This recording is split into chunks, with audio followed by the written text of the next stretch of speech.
The God में आपका स्वागत है। नमस्कार दोस्तों, मैं हूँ आपका दोस्त आशुतोष और आप सुन रहे हैं हॉरर पॉडकास्ट आशुतोष के साथ। दोस्तों, हम हमेशा अलग अलग वीडियो लाते रहते हैं। अगर आपके पास भी कोई ऐसी सत्य घटना हो तो हमें कमेंट जरूर करें और हमसे शेयर करें। दोस्तों, आज मैं आपके लिए जो कहानी लेकर आया हूँ वो कहानी नहीं बल्कि आज मैं एक पिशाच की जुबानी लेकर आया हूँ, एक आप बीती सत्य घटना। और अगर आपको ऐसा वीडियो देखना पसंद है तो हमारे वीडियो को लाइक और चैनल को सब्सक्राइब करना ना भूलें। तो अब आज की कहानी जो एक पिशाच की जुबानी है। हेलो दोस्तों, मेरा नाम लक्ष्य है और मैं कहाँ का रहने वाला हूँ मैं खुद आपको नहीं बता सकता। समय समय पर मेरा रहने का स्थान बदलता ही रहता है और आज मैं आपको अपनी आपबीती बताने वाला हूँ। कहानी नहीं सुनाने वाला, लेकिन आपको मेरी आपबीती भी एक झूठी कहानी ही लगेगी। लेकिन इसमें मैं आपको दोष नहीं देना चाहता, इसमें मैं अपने जैसों को ही दोष दूंगा।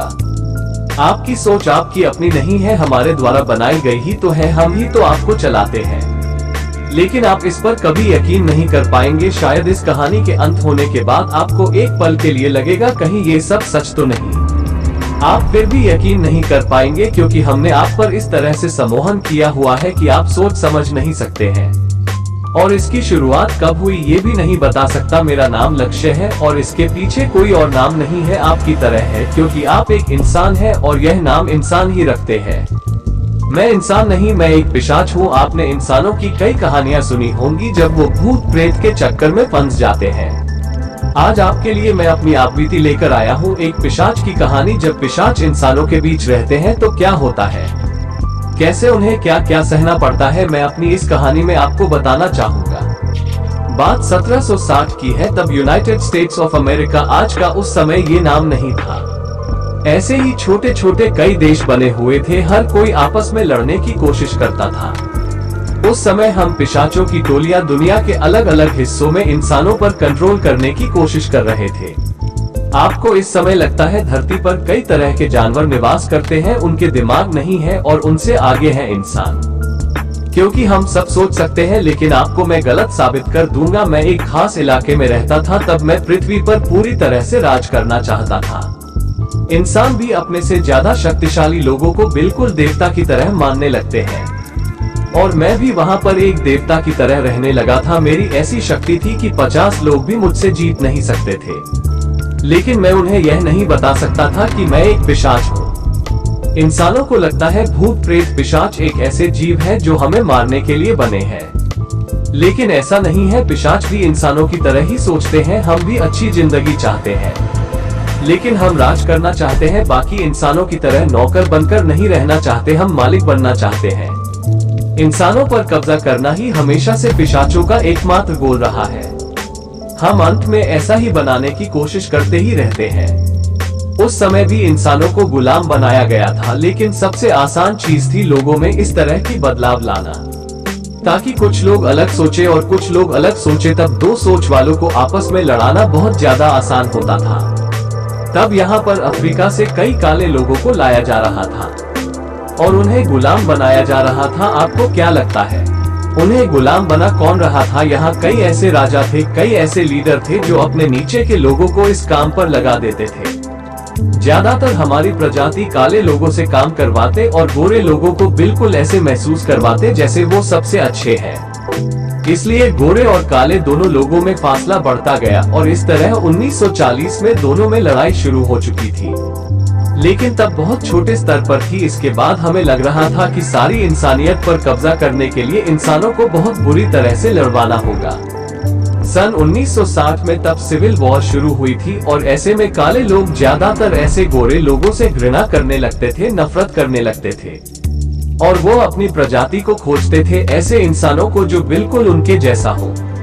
पिशाच अपना रंग बदल सकते हैं, रूप बदल सकते हैं। मैं उस समय एक ऐसा अंग्रेज बनकर लीडर की तरह बर्ताव कर रहा था जो गोरे लोगों को रिप्रेजेंट करता और मेरा एक साथी काले लोगों को रिप्रेजेंट कर रहा था। झगड़े बढ़ते गए और यही तो हम चाहते थे। लोग जो पिछड़े होते हैं वो हमारे बहुत नीचे काम करते हैं, वो लड़ना नहीं चाहते हैं, हम उन्हें लड़वाते थे। युद्ध फिर से खत्म हो गया था जिसे सिविल वॉर कहा जाता है। लेकिन सभी इंसानों पर राज करना बहुत ज्यादा मुश्किल होता है। हमें इसका सलूशन चाहिए था। इंसान जब बहुत ज्यादा खुश रहने लगते हैं तब वो ऐसा बर्ताव करने लगते हैं जैसे उन्हीं का राज धरती पर होना चाहिए। वो उनसे भी लड़ते हैं जिन्होंने उनकी मदद की हो। इस बात का फायदा उठाकर हम पिशाच राज कर रहे थे, लेकिन विद्रोह बढ़ता गया और हमें पीछे हटना पड़ा, फिर से छिप कर रहना पड़ा। धीरे धीरे हम और तरकीबें लगाते गए कि कैसे हम राज कर सकते हैं। हमारे पूर्वज भी इंसानों पर राज करने के लिए कोशिशें करते रहे हैं। इंसानों को किस चीज में कैद किया जाए ताकि उन्हें महसूस तक ना हो कि वो कैदी है, लेकिन इंसान हमारे लिए काम करते रहे। हम खोज रहे थे एक ऐसा रास्ता।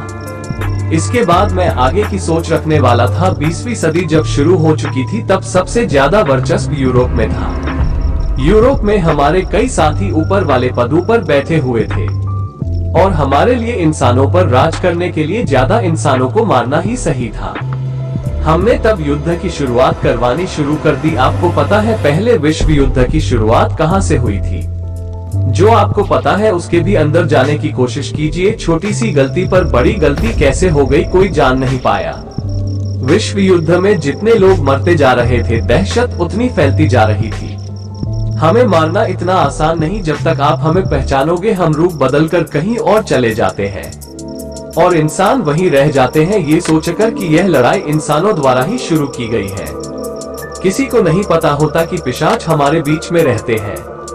इस तरह पहला विश्व युद्ध हुआ। हम इंसानों पर राज करने के बारे में सोच रहे थे, लेकिन फिर से विद्रोह शुरू हो गया।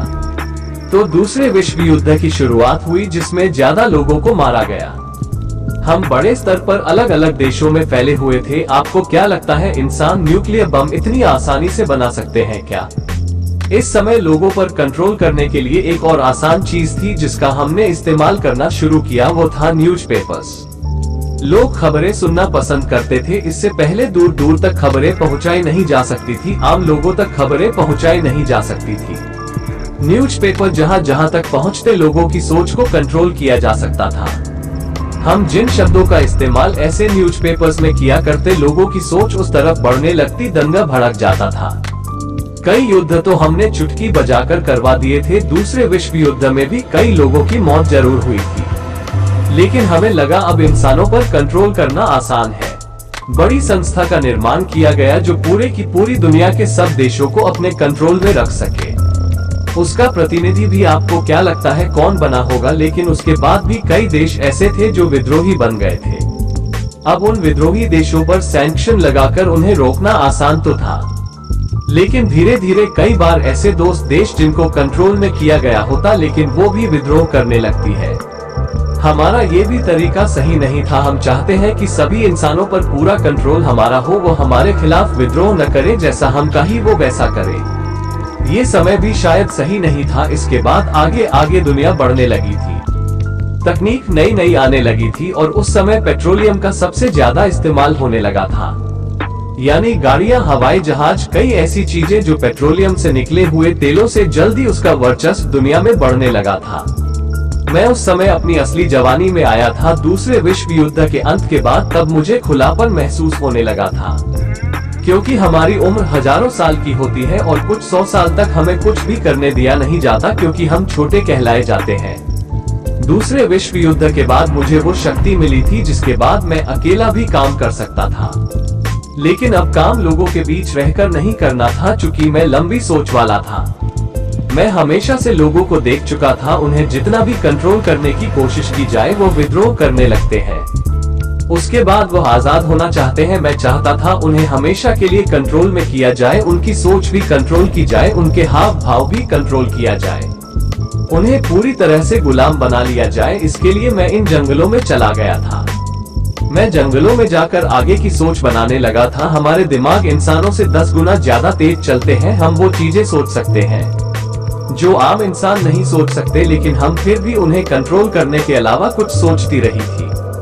मैं वो चीजें सोचने लगा था। इससे पहले ही मैंने छोटी छोटी कई ऐसी इन्वेंशन की थी जो इंसानियत को बर्बाद भी कर सकती थी, उन्हें आगे भी बढ़ा सकती थी, और मेरी ऐसी ही इन्वेंशन को कई इंसानों ने आपस में बांटा था। मैंने अपना नाम कभी जाहिर नहीं होने दिया, लेकिन मैं चाहता था उन्हें का इस्तेमाल हो ताकि लोगों को हमेशा लगता रहा है यह उनकी प्रगति के लिए है, लेकिन ये उनको गोली बनाने के लिए था। वो चीजें अब धीरे धीरे बढ़ने लगी थी। मैं उस जंगल में बिल्कुल अकेला रहना चाहता था। मैंने एक पेड़ के ऊपर झोपड़े वाला घर बना लिया था और वहीं पर रहना मैं पसंद करता था। खाने पीने के लिए मुझे उन चीजों से काम चलाना पड़ रहा था, लेकिन फिर भी लगता कभी कभी किसी का खून भी ही लेना चाहिए। वहाँ जंगल में कई जानवर थे, उनका खून पीकर बड़ी आसानी से काम चलाया जा रहा था। मैं किसी जानवर को मारता नहीं था। बेवजह किसी को मारना भी नहीं चाहिए जब वो आपकी बात बड़े प्यार से मानते हैं। कौन सा वो जानवर है जो आपकी बात नहीं मानता? जानवर इंसानों से ज्यादा समझदार होते हैं। वो जानते हैं मरने से बचने का तरीका यही है गुलामी, और इंसान इस बात को समझ ही नहीं पाती। मैं उस झोपड़ी में रहा करता था और वहाँ पर एक आदमी था जो हमेशा नीचे से निकल कर जाया करता। इंसानों की सुगंध दूर से ही पहचानी जा सकती है। पिशाचों के शरीर से कोई दुर्गंध या सुगंध नहीं आती। हमारे शरीर सूखे हुए होते हैं। हमारे शरीर की बनावट ही बिल्कुल अलग है। वो इंसान था जो उन पेड़ों के नीचे से गुजरता और मैं उन पेड़ों के ऊपर छिप जाया करता, क्योंकि मैं अकेला रहना पसंद करता था। भले ही मैं उसे एक चुटकी में मार सकता था, लेकिन बेवजह हम भी किसी को नहीं मारते जब तक वो हमारे रास्ते में ना आए। वो हर रोज नीचे से निकल कर जाता और मैं पेड़ के ऊपर बैठा उसे देखता ही रहता। इंसानों के बारे में जानने का सबसे अच्छा तरीका यही है, उनको अकेले में मिलो, उनकी सोच परखने की कोशिश करो। इंसानों ने इतने सालों में कितनी तरक्की की है, मैं जानना चाहता था। हर रोज उसका पेड़ के नीचे से निकल कर जाना, मुझे ऐसा लग रहा था उससे बात करनी चाहिए, लेकिन कहीं वो मेरी पहचान न जान जाए तो मुझे कुछ ऐसा करना होगा जो उसे भी लगे उसका कोई साथी ही है। लेकिन इंसान अब पहचान के लिए ऐसी तरकीबें लगा चुके हैं कि वो अनजान से जैसे भटकते नहीं। आईडी कार्ड इनकी शुरुआत बहुत समय पहले होगा और इसके बाद से हमें काफी ज्यादा परेशानी हुई। किसी का भी रूप बनाना पहले कितना आसान हुआ करता था, लेकिन अब वो इंसान मरता है तो उसका डेथ सर्टिफिकेट बनता है। हम मगर उसका रूप लेकर पहुंच जाए तो अब पुलिस वाले भी पकड़ सकते हैं, सेना वाले भी कर सकते हैं। इंसान भी ताकतवर हो रहे हैं, भले ही इनके बीच हमारे जैसे ने कंट्रोल कर रहे हैं, लेकिन कभी कभी हमारे लिए भी मुश्किलें बढ़ जाती है। 30 से 40 दिनों तक मैं उस आदमी को देखता रहा जो पेड़ों के नीचे से गुजरकर आगे की तरफ कहीं जाया करता था। एक दिन मैं भी पेड़ के नीचे उतर आया। मैं अब उस पेड़ के पीछे खड़ा था, उस आदमी का इंतजार कर रहा था। हल्के हल्के कदमों से चलकर आता हुआ वो आदमी, उसकी उम्र इंसानों के हिसाब से कोई 50 साल की होगी। वो अब ज्यादा अच्छे से चल नहीं पा रहा था। इस उम्र में टांगों में उतनी जान नहीं रहती जितनी जवानी में होती है। धीरे धीरे चलता आ रहा, उसकी टांगे बीच बीच में लड़खड़ा जाती। वो खुद को संभाल था। मैं पेड़ के पीछे से उसे देखे जा रहा था। जब वह पेड़ के करीब आया, वहां से मैंने उससे बात करने की कोशिश की, लेकिन वह इतना ज्यादा डर गया कि बेहोश हो गया, एक तरफ गिर गया। मुझे लगा कहीं उसे कोई हार्ट अटैक तो नहीं गया। इंसानों में दिल धड़कना बंद हो जाए तो वो मर जाते हैं, हमारे अंदर तो दिल ही नहीं होता, खून ही नहीं होता। वो बेहोश पड़ा था, उसे मैंने जगाने की कोशिश की, लेकिन वह जाग नहीं रहा था। मैं बेवजह किसी को मारना नहीं चाहता था। अगर किसी को बचाया जा सके तो बचाने की कोशिश करनी चाहिए। मैं उसे वहां से उठाकर पास की नदी के बिल्कुल करीब ले रहा है। वहां उसके चेहरे पर पानी मांगने लगा। उसका शरीर थोड़ा थोड़ा ठंडा सा करने लगा था। पानी मारते मारते मैंने उसके हाथों को जैसे मसलना शुरू किया। थोड़ा शरीर उसका गर्म किया, उसके बाद उसे होश आने लगा। धीरे धीरे आंखें खोल रहा था और मैंने उसको कहा, तुम बेहोश कैसे हो गए थे? मैंने तुम्हें बिल्कुल सामने से देखा, मैंने कुछ किया तो नहीं, तुम इस तरह डर क्यों गए? वो आदमी कहने लगा था, मैंने कहानियां सुनी थी कि ये बहुत ही जंगल है, यहाँ पर भूत प्रेत पिशाच तक मिलते हैं, कहते हैं वो खून पी जाते हैं। मैं अंदर ही अंदर मुस्कुरा रहा था क्योंकि उसके बाद तो सच थी, लेकिन उसके बाद उसने कहा, वो जो पिशाच हिना को काट डालते हैं, सर धड़ से अलग कर देते हैं और उसके बाद भी आपको मरने नहीं देते। कहते हैं कि आपके शरीर को खाते हैं, आपके सामने दर्द आपको होता है। मैं उसको कह रहा था, मैं तो यहीं पर रहता हूँ। मैंने किसी ऐसे पिशाच को नहीं देखा जो इंसानों को इतना ज्यादा दर्द देता हूँ। मैंने यहाँ एक पिशाच जरूर देखा था। अब उसे भगाने का तरीका भी बड़ा आसान ही है। उसके सामने कोई चांदी की चीज रख दूं, डरने लगते हैं। और तुम्हें पता है पिशाचों को चांदी से मारा जा सकता है। वो आदमी की आंख ही खुल गई थी और वो कह रहा था, क्या सच में? मैंने अंदर से मुस्कुराते हुए कहा, हाँ हम बिल्कुल, मैं कह रहा हूँ, मेरी बात पर यकीन कर। उसने यकीन कर लिया। फिर वो वहाँ पर बैठकर कहने लगा, यहाँ तुम्हारा सामना जब पिशाचों से हुआ, क्या एक से ज्यादा भी आए? मैंने सुना है वो बहुत ज्यादा खतरनाक होते हैं। मैंने कहा, हाँ उनके 2 बड़े बड़े दांत होते हैं, तुम अपने दांत दिखाओ। तो पिशाच तो नहीं, उसने अपने दांत दिखाए। फिर मैंने उसको अपने दांत दिखाए और उसको ये देख मेरे दांत बिल्कुल सही है और जो पिशाच होते हैं ना उनके आगे वाले 2 दांत काफी लंबे होते हैं, उससे खून चूसते हैं, मैंने अपनी आंखों से देखा है। मैं अंदर ही अंदर मुस्कुरा रहा था, मैं उसे यकीन दिलाना चाहता था। उसने यकीन कर लिया। मैं बातों बातों में पिशाच की जानकारियों से डेटा बताए जा रहा था जो बनावटी थी। जैसा मैं उसे बताना चाहता था वैसा वो सीखता जा रहा था। इसके बाद हम में दोस्ती हो गई थी। मैं उससे पूछ रहा था तुम यहाँ क्या करने के लिए जाते हो? उसने कहा मैंने सुना है यहाँ एक गुफा में खजाना गड़ा था। 400 साल पहले यहाँ पर कोई राजा था जिसने खजाना गाड़ दिया था। मैं अपने लिए पैसे चाहता हूँ, मैं बड़े स्तर पर काम करना चाहता हूँ। मेरे पास ऐसी बहुत सारी तकनीक है, बस पैसे नहीं है। मुझे लगता है मैं गरीब ही मर जाऊंगा। मैंने उसको कहा तुम्हारी मदद मैं करूंगा। ऐसे कैसे? मेरे दोस्त को पैसे की जरूरत है और मैं उसकी मदद ना करूं? वैसे मैं भी कोई अमीर नहीं, लेकिन तुम्हारी मदद कर सकता हूं। हम दोनों मिलकर उस खजाने को ढूंढेंगे। वो बहुत खुश हो गया था। इसके बाद मैंने उसकी मदद की। हम 1-2 गुफाओं में गए। उसके बाद जैसे ही 1-2 बजे का समय हो जाता वो वापस निकल जाता, क्योंकि वो किसी की नजरों में नहीं आना चाहता था। और उसने मुझे भी यह कहा था इस बात को हम दोनों के बीच ही रखना। अगर सरकारी लोगों को पता चल गया ना, ऐसे खजानों को जब्त कर लिया जाता है और हमें कुछ नहीं मिलेगा। मैं चाहता हूँ लोगों का स्वास्थ्य अच्छा कर पाऊँ। मैं चाहता हूँ ऐसी कंपनी बनाऊं जिसमें लोगों को अच्छा खाने को मिले, अच्छा पीने को मिले। आजकल तो करप्शन बहुत ज्यादा हो चुकी है। अगले 10 दिनों तक वो आदमी वहाँ पर आता रहा। मैं उसके बिल्कुल साथ होता, लेकिन एक पिशाच उसका दोस्त ही बन गया था। मैं उसे कभी सच्चाई बता नहीं सकता था। मैं उसके साथ मैं उन गुफाओं में उस खजाने को ढूंढने की कोशिश करता ही रहा। वो मुझे निडर मानता था, लेकिन उन गुफाओं में हम किसी खजाने को ढूंढ नहीं पाए।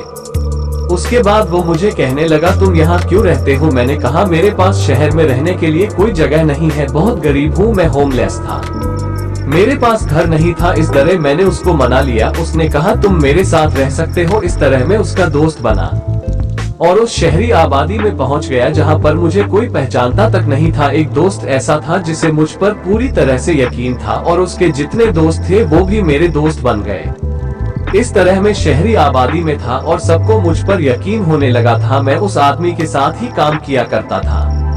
उसने अपने गैराज में ही छोटा सा काम शुरू कर लिया था। समय जैसे जैसे आगे बढ़ता जा रहा था वह नई नई मशीनों के लिए पैसे चाहता था। मैं उसके लिए लोन नहीं दे सका था। मेरे पास कोई आईडी कार्ड नहीं था, वह भी उसने बड़ी आसानी से बनवा दिया था। हमने एक ऐसी फैक्ट्री शुरू की जहां पर खाने पीने का सामान बेचा जा रहा था। उस सामान को हम एक्सपोर्ट भी करने लगे थे और ये कुछ ही सालों में हो गया। उसकी उम्र बढ़ती जा रही थी। मैं अपना रूप बदल सकता था और उसके सामने दिखावा करता था कि मेरी उम्र भी बड़ी हुई है। इस तरह हमने अपनी वो छोटी सी कंपनी को बहुत ज्यादा बड़ा किया। लेकिन एक खास चीज थी जो हमारी आंखों के सामने आ रही थी। अलग अलग देशों के नियम अलग अलग होते हैं। हमारी इन चीजों को कई देशों में बैन कर दिया। मैं अब आपको पीछे की एक छोटी सी कहानी भी बताता हूँ। मैं उन जंगलों में गया इसलिए था ताकि इस आदमी से मिल पाऊंगा। मैं इसका भविष्य भी जान गया था, ये क्या कर सकता था मैं वो भी जान गया था। इतनी बड़ी फैक्ट्री उस अकेले ने नहीं बनाई थी, उसका साथ मैंने दिया था। आपको को कहा तो है हम पिशाचों का वर्चस्व बड़े बड़े पदों पर है, उसका फायदा मैंने भी उठाया था। ये बड़ी कंपनी बनाने के बाद मैं उस पर जोर डाल रहा था। हमें सिर्फ कंपनी बनाने से काम नहीं चलेगा, हमें हर एक चीज पर कंट्रोल करना है। ये तभी हो पाएगा जब लोग हमारी चीजें देख पाएंगे। हमने हेल्थ डिपार्टमेंट की एक ऐसी ऑर्गेनाइजेशन बनाई जो खास तौर पर फूड को अच्छे से चेक करती हो। वो मापदंड बताती थी कि कितना फूड इंसान खा सकते हैं, कौन सा खाना खाना चाहिए, किस खाने में क्या खराबी होती है। इन मापदंडों को इस बड़ी ऑर्गेनाइजेशन द्वारा ही बनाया गया और इस तरह हमारी कंपनी उन देशों में भी चल पा रही थी जहां पहले हमें बैन कर दिया गया था। हर चीज को हम कंट्रोल करते हैं। रिसर्च हमारी बड़ी कंपनी में होती, इससे ज्यादा बड़ी कंपनी पूरी दुनिया में मौजूद नहीं थी। फूड सेफ्टी का नाम देकर हम ऐसा खाना लोगों तक पहुंचा रहे थे जो उसकी की तरकीब नहीं मेरी तरकीब थी। धीरे धीरे समय के साथ उसे लगने लगा था मैं उससे भी ज्यादा तेज कैसे हो रहा हूँ। मेरे पास वो कौन सी डिग्री है जो मैं उसके काम को इतनी जल्दी सीख लेता हूँ और उससे भी आगे निकल चुका हूँ। हम वो चीजें बना रहे थे जिससे माना जाता था कि इंसानों का जीवन बढ़ सकता है। टूथपेस्ट से लेकर खाने की चीजें जो इंसानों को कंट्रोल करती है। अब एक चीज का जवाब दीजिए, आप घर में जो बिस्किट खाते हैं वो आपकी सेहत के लिए सही है या नहीं? आप कैसे निर्णय लेते हैं? आप घर में किसी घी का इस्तेमाल करते हैं, वो कितना खाना चाहिए कितना नहीं खाना चाहिए, यह निर्णय कौन लेता है? आप खोजते हैं ना एक्सपर्ट्स को, वो एक्सपर्ट्स ये रिसर्च कहाँ पर करते हैं? समझे, कंट्रोल करने का तरीका। 15वीं शताब्दी में इंसानों की उम्र बड़ी आसानी से 100 साल तक होती थी, जबकि 10वीं शताब्दी में यहाँ इंसान 150 साल तक जीते थे। लेकिन इतनी लंबी उम्र वाले बहुत सारे लोग बहुत ज्यादा सोच सकते थे। उनकी सोच में बदलाव हमेशा नजर आया करता था। वो हम पिशाचों के बारे में पता कर पाते थे कि कैसे हम उन्हें कंट्रोल करना चाहते हैं। इंसानों की उम्र जितनी ज्यादा लंबी होती जाएगी, वो खुद को बचाने के तरीके ढूंढे जाते हैं। उन्हें पता चलता जाता है कि वो गुलाम है। जो बड़े लोग हैं वो असल में इंसान नहीं है, हमारे जैसे पिशाच हैं जो उन्हें कंट्रोल करके रखते हैं। उनकी उम्र जितनी ज्यादा बड़ी होती वो खुद समझ जाते, वो विद्रोह करने लगते। और हमारे पास बहुत समय बाद एक तरीका सामने आया था इंसानों की उम्र को छोटा करना, ताकि उनका दिमाग बड़ा हो ही न पाए। जब तक वो सोचने लगे, सही स्थिति में पहुंचे, तब तक पूरे होकर मर जाए। बहुत समय से हम इस काम पर लगे हुए थे, लेकिन पूरी दुनिया को एक जानकारी पहुंचाना बहुत ज्यादा मुश्किल था। 21वीं सदी में हमारे पास यह मौका आया था और हमने इसे पकड़ लिया। मेरे जैसे कई पिशाच ऐसी बड़ी बड़ी ऑर्गेनाइजेशन को चलाते हैं जो फोन सेफ्टी के नाम पर हमें वो लिस्ट देती है कि आप कितना खाना चाहिए कितना नहीं खाना चाहिए, ताकि इंसानों को बीमारियां ना लगे, उम्र लंबी हो। आपको क्या लगता है, उम्र लंबी हो रही है या छोटी हो रही है? यही हमारी तरह की थी इंसानों को कंट्रोल करने की, उनकी उम्र कम कर देना। अब सभी इंसानों को तो हम मार नहीं सकते थे, सबको मार देते तो राज किस पर करते? इंसानों की उम्र ही छोटी करना ज्यादा आसान था। खुद ही 60-70 साल की उम्र में मरते चले जाएंगे। धीरे धीरे हम इसे भी 50 साल से कम करने की कोशिश कर रहे हैं। हमारी यह ऑर्गेनाइजेशन सिर्फ अकेली नहीं है, अलग अलग देशों में हमारे जैसे पिशाचों ने ऐसी ऑर्गेनाइजेशन से खोल रखी है जो इंसानों को फूड सेफ्टी के नाम पर ऐसा खाना खिलाती है जो धीरे धीरे अंदर बदलाव कर रहे हैं। और उन्हें अब हम 50 साल की उम्र से आगे बढ़ने देना नहीं चाहते हैं। अगले 100 सालों में हम ये काम कर देंगे, लेकिन आज भी उन्हें पूरी तरह से कंट्रोल करना मुश्किल हो रहा था। उम्र भले ही इंसानों की कम हो गई है, लेकिन दिमाग ज्यादा तेज हो गया है, तो उनको कंट्रोल करने के लिए एक नई तरकीब पर मैंने काम करना शुरू कर दिया था। 19 में मैं 2 प्रोजेक्ट पर काम करने लगा था। इंसानों को कैसे कंट्रोल किया जा सकता है। सबसे पहले प्रोजेक्ट में मैं इंसानों को कंट्रोल करने के लिए एक ऐसी चीज बना रहा था जो किसी की पकड़ में कभी आई ही नहीं, और ये दोनों प्रोजेक्ट एक दूसरे से जुड़े हुए थे। साल 1980, उस समय मैंने एक ऐसा दोस्त बनाया था जो एक लैब में काम किया करता था। धीरे धीरे मेरी दोस्ती उससे बढ़ने लगी थी, क्योंकि मैं उसके पड़ोस में रहा करता था, उससे काफी बातें किया करता था और वो अपनी उसे लैब की जानकारी मुझे दिया करता था। मैं उसे कई बार कहता कि मुझे अपने लैब में जाने का मौका, तुम कब जाओगे? उसने कहा, वहाँ लैब में जाना बहुत ज्यादा मुश्किल है, वहाँ ऐसे वायरस पर काम चल रहा है जो बहुत खतरनाक साबित हो सकते हैं। उनके की ओर ढूंढने का काम चल रहा है और वहाँ आम लोग नहीं जा सकते। मुझे लगभग 1 साल का समय लगा था उससे मिलने तक, उसकी लैब तक पहुँचने तक मुझे 1 साल इंतजार करना पड़ा, और तब जाकर मैं उसके लैब में पहुंचा था। धीरे धीरे कई बार उसके लैब में जाना मैंने शुरू कर दिया था, और उसके लैब की एक्सेस बड़ी मुश्किल से मिली। पहले ऐसी बड़ी बड़ी बिल्डिंग में, ऐसे बड़े बड़े किलों में जाना आसान हुआ करता था। आप जैसे सिक्योरिटी वो कैमरे से की जाने लगी थी, तो अब मैं बिना परमिशन के जा नहीं सकता था। और इस लैब में मैं कुछ ऐसा करने वाला था जो भविष्य में इंसानों को हमारे कंट्रोल में रखने वाला था। वहाँ से एक ऐसा वायरस लीक हुआ। उस रात मैंने भी वो शहर उस रात छोड़ दिया था। वो वायरस धीरे धीरे फैला था।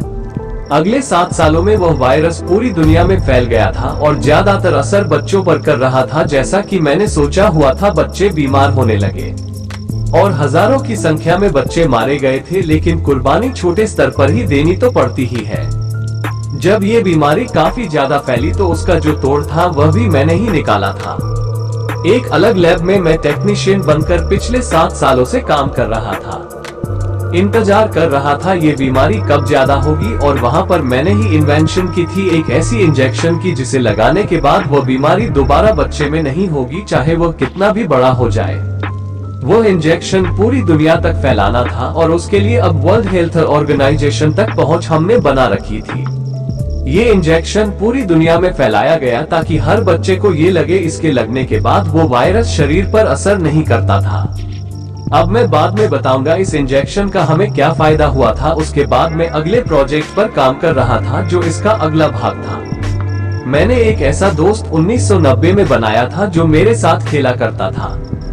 पृथ्वी पर मैंने अपनी उम्र काफी कम बना ली थी और उसके साथ ही रहता।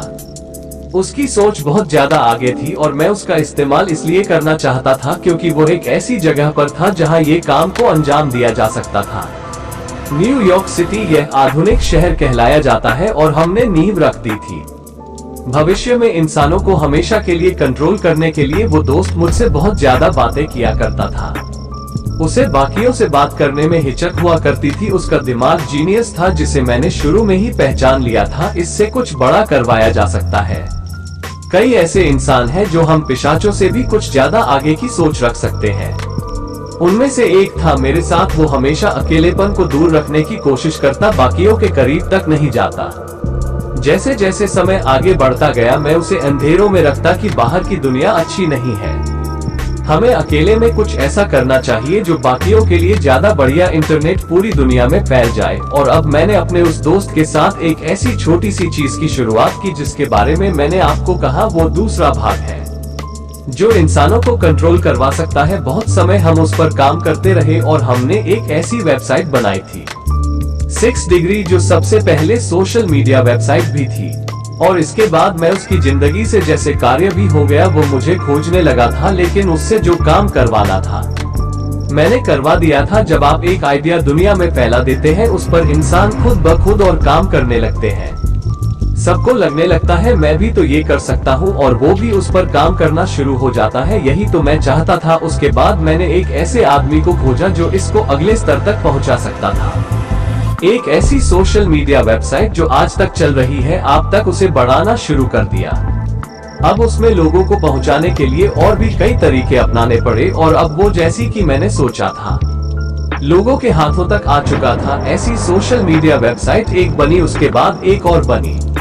मेरे जैसे मेरे साथ ही इन्हें भी कंट्रोल करने लगे थे और हर किसी के हाथ में ऐसा मोबाइल हम पहुंचाना चाहते थे। पेमेंट्स डिजिटल कर दी गई, हर चीज डिजिटल कर दी गई ताकि लोगों तक पहुंचाई जाए। उनके हाथ में ये होनी चाहिए वरना वो जी नहीं पाएंगे। मोबाइल हर किसी के हाथ में पहुंचते जा रहे थे और जो हम दिखाना चाहते थे वैसा इंसान देखने लगे थे। मैं आपसे ही तो सवाल करता हूँ, आपको क्या लगता है कौन सा देश खराब है, कौन सा देश अच्छा है? आप कई देशों के नाम गिनवा देंगे, कई ऐसे पॉलिटिशियन के नाम गिनवा देंगे जिन्हें आप अच्छा मानते हैं। किसी को आप बुरा क्यों कहेंगे? लेकिन एक बार खुद से सवाल कीजिए, आप तो उनसे मिले तक नहीं है, आप तो उन देशों में गए तक नहीं। आपको कैसे पता वो देश बुरा है, वो पॉलिटिशियन या वो इंसान बुरा है?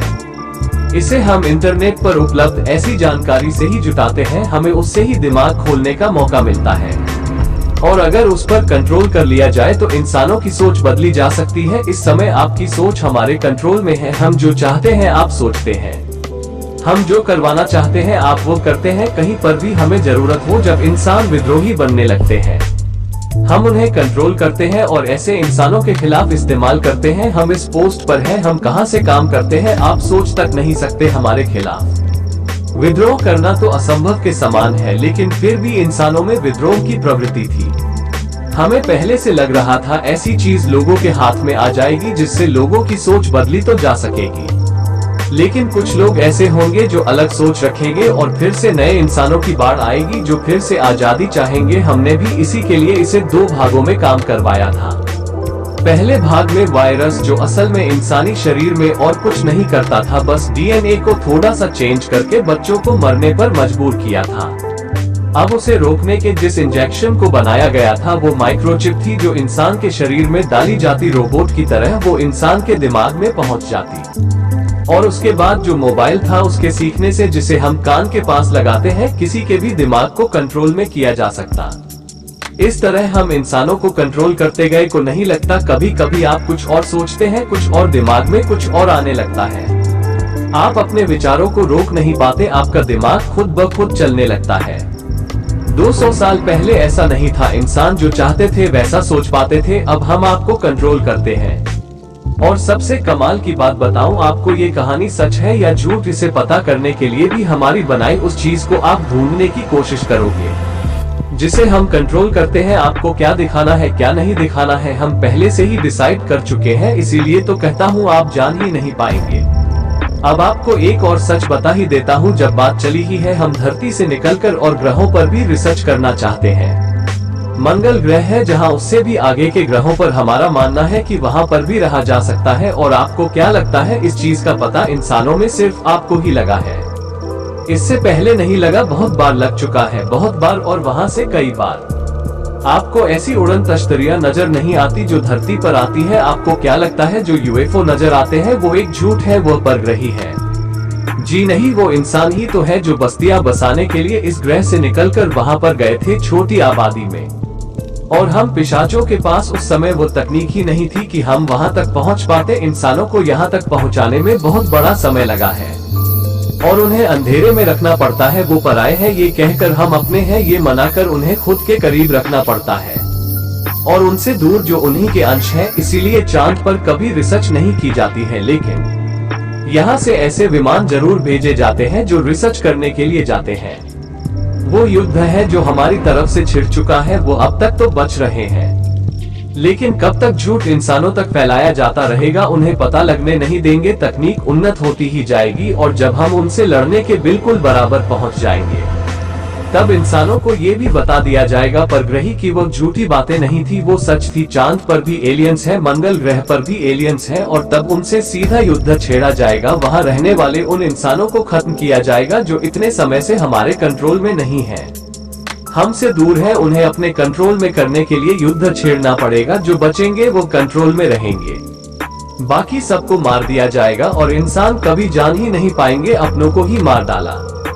उसके बाद आखिरकार अंत में हम जीत ही जाएंगे। इतनी सदियों से हमने ये कोशिश की है धरती की आखिरी समझदार प्रजाति को भी मंदबुद्धि बना दिया जाए, जैसा कि इसके पहले वाली सभी प्रजातियों के साथ हो चुका है। एक बार सोच कर तो देखिए, धरती पर कितने तरह के जीव जंतु मौजूद हैं, इंसान भी यहीं पर बने हैं। धीरे धीरे आगे बढ़े तो समझदारी सिर्फ इंसानों में ही क्यों आए? इतने दिमाग का विकास सिर्फ इंसान ही क्यों कर पाए और कोई क्यों नहीं किया होगा? जो पानी में रहते हैं, जो धरती पर रहते हैं, धीरे धीरे सबने विकास किया था और उनके खिलाफ जंग चली जो हजारों लाखों सालों से चलती आ रही है। धीरे धीरे समझदार प्रजातियां कम होती गई जो राज कर सकती थी। अब धरती का कोई ऐसा जीव नहीं है जिसे हम राजा कह सके, सबके सब गुलाम है। सिर्फ एक ही प्रजाति बची है जो सोच सकती है, जो बचा सकती है खुद को, वो है इंसानों की प्रजाति। और उनकी प्रजाति का भी अंत काफी नजदीक है, जिनकी धीरे धीरे उम्र कम होती जा रही है। धीरे धीरे मानसिक विकास भी पीछे की तरफ चलता चला जाएगा।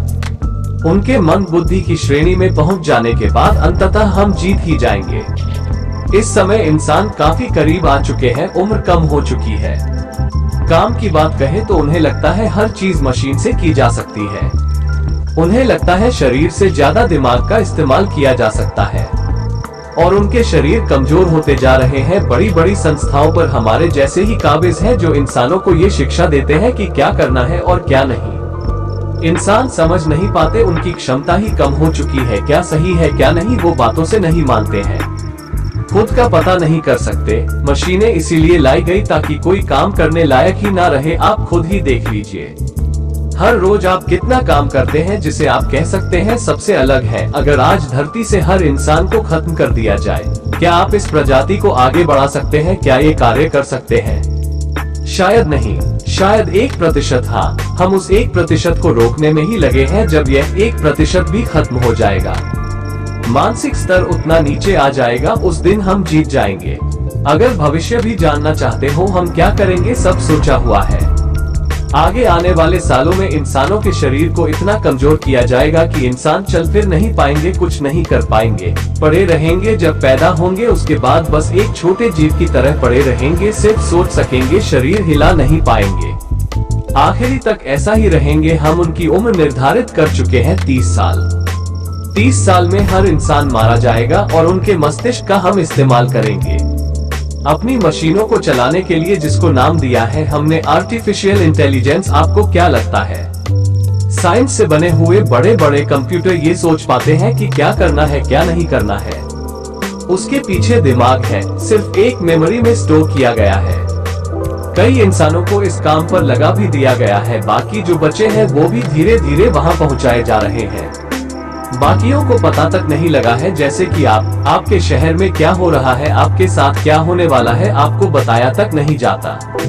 आप जो न्यूज देखते हैं, आप जो टीवी देखते हैं या आप जो अपने मोबाइल पर देखते हैं, ये सब तो हमारे रोल में है। बाकी के काम को बड़ी तेजी से किया जा रहा है। गुलामी की आखिरी सीढ़ी पर पहुंच गए हैं। यकीन नहीं होता तो खोजने की कोशिश करें, सच जानने की कोशिश करें। मैं आशा करता हूं कि आपको वीडियो पसंद आई होगी। अगर आपको यह वीडियो पसंद आई है तो वीडियो को लाइक, चैनल को सब्सक्राइब और पोस्ट को शेयर करना ना भूलें। मुझे कमेंट करके ये भी बताइएगा कि आपको वीडियो कैसी लगी।